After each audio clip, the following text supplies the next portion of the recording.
Hey, welcome everyone to this new Go guide. I'm Capunator and it is a pleasure to talk to you today. This is my second video in the Go guide series. In the background you can see some EBR gameplay played by myself. If you like it, don't forget to follow me on Twitch, the link is in the description. I'm currently working on the Dragunov Go grind, which will also be the next video. But after this one I don't know which gun to do, so if you have some wishes, let me know in the comments. In today's video I will show you the two ways I really enjoyed playing the EBR.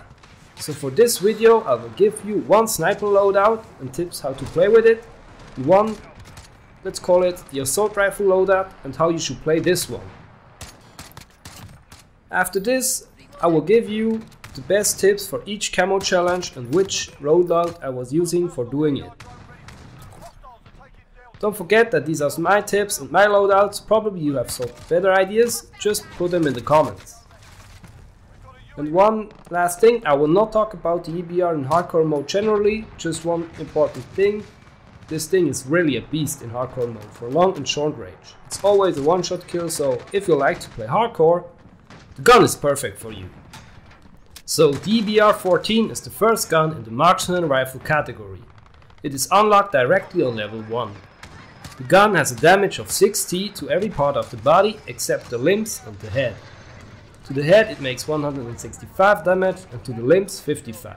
So you can one shot on the head, and if not, it will always take 2 shots to kill if you are closer than 65 meters to your enemy. After this distance you may need 3 hits because the limb damage falls down to 48. So the minimum time to kill with this gun is instant on the head, or 226 milliseconds if you shoot somewhere else. It fires with 265 rounds per minute and its base ADS speed is at 249 milliseconds. So this gun is all about your precision and your trigger finger. Now let's head over to the first class setup. This one I would like to call the sniper setup, which can be strong in ground war or on the big 10v10 maps. For this one I was using the monolithic suppressor for better damage range, the Forged Tack Precision 22-inch barrel for better damage range, bullet velocity and recoil stabilization, the variable zoom scope, the AFTAC Precision Comp stock for better aiming stability at long range, and the range foregrip for better recoil. This class can clearly be used like a classic sniper on the bigger maps. With this setup you can face your enemies even on really long ranges. So try to aim for the head on the short to middle ranges, and on the really long ranges don't forget to aim a little bit higher. And even if you miss, this gun is pretty forgiving and allows you to shoot the second shot really fast. I often use this class for the sniper rooftop fights in the ground war mode. The second class setup is more like a close combat AR. It plays pretty similar to the FAL, but is even better with the damage output and fire rate. So, in this class I recommend you a reflex sight or an optic with maximum 3.5 times zoom. Me personally, I just can't aim with the standard iron sight.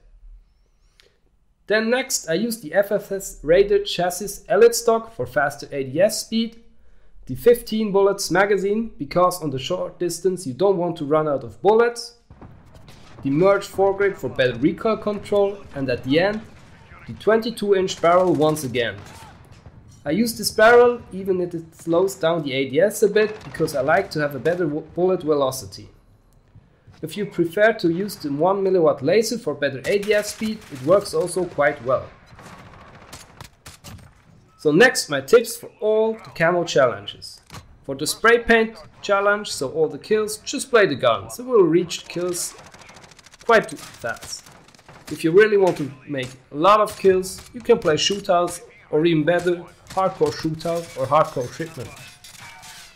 For the headshots challenge, you need to train your aim for the head, because this is the part which makes the EBR the strongest gun. Because with a decent aim for the head, you know absolutely everything. For me it was easier to hit the head with the sniper scope. For the digital camo you need to do crouch kills. For this one I recommend you to play objective modes on a map that you know well. So you just can crouch behind a corner and wait until the enemies come around. and then just finish them off. In my opinion, the AR setups works better for this challenge. For the Dragon challenge, you need to do one-shot kills. For this combo, it is really useful to play hardcore, but if you don't like the hardcore mode, you should just try to aim for the head. And if you have trouble with this one, use the stopping power round, which allows you to do one-shot kills to the upper torso. Use the setup you prefer for this challenge. For the Splinter challenge, you need to play with the 5 attachments. With the class setups I gave you, this camo will easily progress. Then the Topo camo. For this one, you need to do long shot kills. I clearly recommend you my sniper setup and the mode Ground War, or 10v10 domination if you like it. You should have no problem to fight enemies at long ranges and kill them. Here it is important to say that the long shot range is not that big with this gun. It seems smaller than with the other marksman rifle, and it is surely shorter than with the sniper rifles. So you should also be able to do that on smaller maps if you are fighting on the spots with long line of sights. Next is the Tiger camo and the mounted kills. And it is still my favorite challenge, and every time I need to do it I really get angry. Here I can give you the tip to use the deployable cover one more time. It's your best friend for this challenge. It allows you to mount your gun everywhere when using the deployable cover. Don't forget to crouch behind it and then going into the mounted position. So every time you need cover, you can just release your aim button and you're safe again. If you don't like to use the deployable cover, play objective game modes and wait for your enemies to come around the corner. So you can just mount your gun before he comes and finish him off easily. If you want, let me know in the comments. I will do a video with the best mounting spots on every map. For me, the AR setup works best for this challenge. Except if you are playing Ground War. For this one I clearly recommend you my sniper setup. Then we come for the Stripes camo and the double kills you need.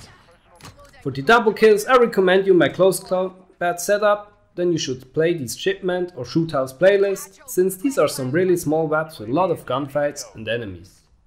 And then you should have no problem to get those double kills. Next is the Reptile camo. For this one you need to play your gun without any attachments. So don't forget to swap your class setup for this challenge. So just try your best and this camo will be easily done, even if I agree that with this iron sight it is not that easy, but you should be able to do it. The last camo are the Skulls. For this one you need to do the 3 kill streaks. So here I clearly recommend you to play the AR setup just because you have more bullets and it is designed for taking out multiple enemies. Play it smart enough and you should have no problem to finish this one. And if you really want to make a lot of kills in a short amount of time, you could play hardcore on the map Shipment. This will really be easy. After all this, you can be proud of yourself because you managed another gold camo. The EBR is such a fun weapon and the progress is so fast that you should not take too long to finish all these challenges. I personally really enjoyed playing the EBR, and the feeling of a headshot at a really long range on the Ground War map is one of the most satisfying I ever had in this game. If I was able to help you, don't forget to like the video and subscribe. If you have other tips, put them in the comments to share with all of us. My name is Capunator and it was a pleasure to speak to you today. I hope to see you back soon for another video. Ciao! Honey, I'm a perfect 10, whoa, whoa. Honey, I'm a perfect 10, whoa.